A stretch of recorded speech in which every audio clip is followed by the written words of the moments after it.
One day after an 85-year-old Kentwood woman died in a fire, we are learning some new information about the victim and the investigation into what started that blaze.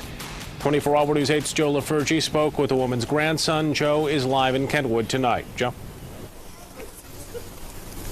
Brian, we are finding out that this lady that died in this fire was very special to a lot of people here in the community.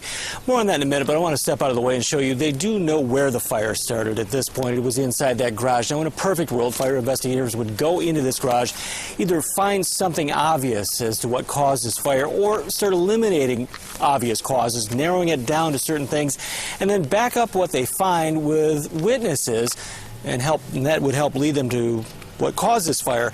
But this fire has been much more of a challenge.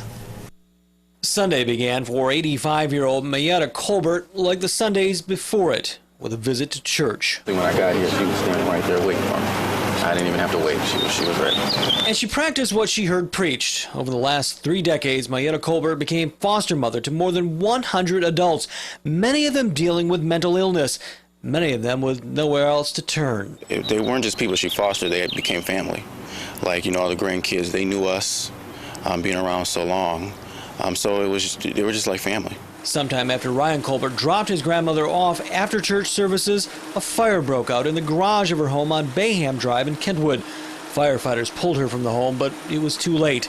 Investigators pinpointed the starting point of the fire to the garage, but figuring out what sparked the blaze was a challenge. At least one person was living with Colbert as of Sunday, but her life as a foster parent and grandmother resulted in a lot of people coming and going from her home.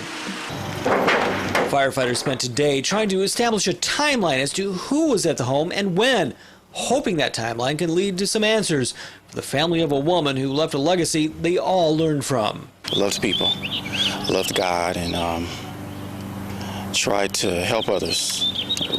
If that meant opening up her home, feeding people, whatever she could do.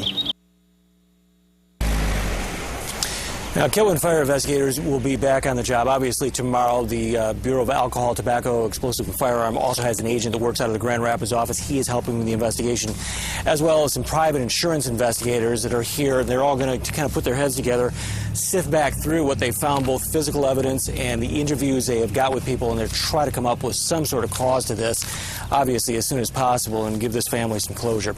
Live in Kentwood, Joe LaFurgey, 24 Hour News 8.